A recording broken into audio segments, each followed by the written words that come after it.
आपण पाहताय चांगलं न्यूज।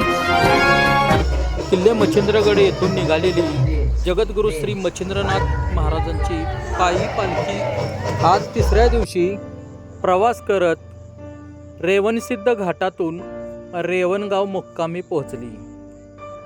रेवणसिद्ध येथे पालखीचे उत्साहात स्वागत झाले। स्वागतासाठी भव्य अशा डीजेची व्यवस्था करण्यात आली होती। डीजेवरून प्रसारित होत असलेल्या भक्तिगीतांच्या तालावर वारकऱ्यांनी ठेका धरला होता। रेवणसिद्ध घाटातून हा नजारा अनेकांनी डोळ्यात साठवला। पालखी सोहळ्याचे हे दृश्य आपण रेवणसिद्ध घाटातील हे दृश्य रेवणसिद्ध आणि रेवणगाव या दरम्यानच्या घाटातील हे दृश्य आपण पाहतात चांगलं न्यूजच्या माध्यमातून।